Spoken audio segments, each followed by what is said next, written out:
Ik heb wel problemen met mijn balans. En als ik het hinder net vertrouwen kan, dan kan ik echt net comfortabel zitten op het hinder.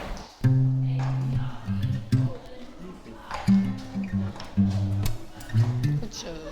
Doe maar. Goed zo. Nou binnen wij hier bij een bijzondere hinderrietles. Waarom is dit zo bijzonder?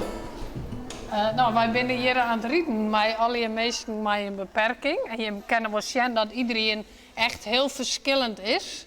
En wat wij merken is, als wij dit doen, dat de band die je rieden, dat die alle heel wat ontspannen van wat wij doen. En daar heel volle baat bij haar. Daar kan haast geen fysiotherapeut zien op. In principe hebben wij inderdaad wel relaxte hinders, maar het blijven natuurlijk wel altijd beesten.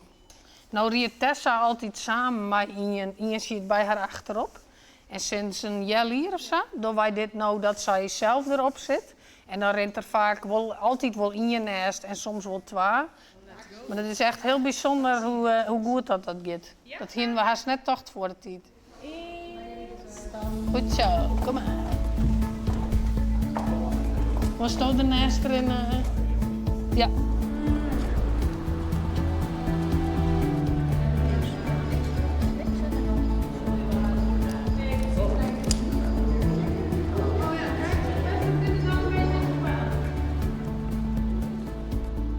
Nou Silke, hoe gaat het mooi die? Goed ja, superleuk om hier te hinderrieden. Wat vies er zo mooi aan? Nou, gewoon maar het hinder en het helpt mijn spieren en nek om beter en sterker te worden. Dus dat is heel fijn.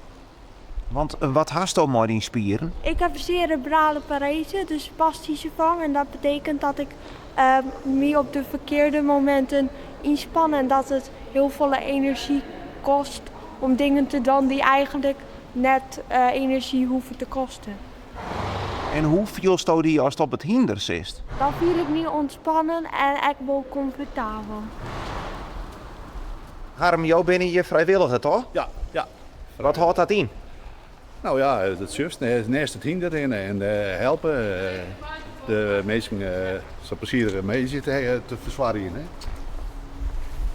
Opzadelen en nou ja, mij rennen. Die gaat nog horen. Waarom ben je vrijwilliger geworden?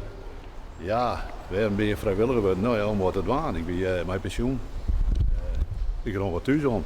Ik denk, nou, toen zei ik dit eens een keer als een advertentie of vregen ze vrijwilligers. Nou ja, ik denk, dat is correct wat voor mij. En mijn hinders, ik heb wel wat mijn hinders. Nou, en ja, meestal een plezierige meetjeverzwaring. Dus ja, daarom.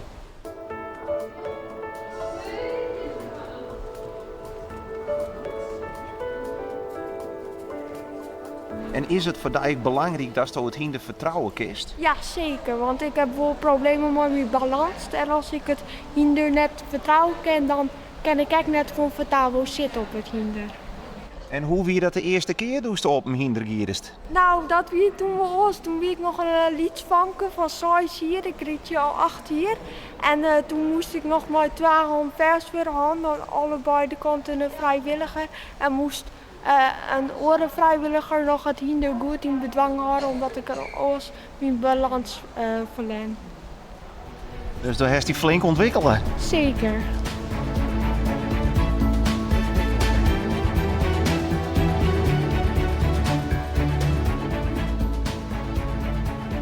Hast hier baat bij, totdat ik nog iets mooi? Ja, ik vind het gewoon iets om alles te vergeten.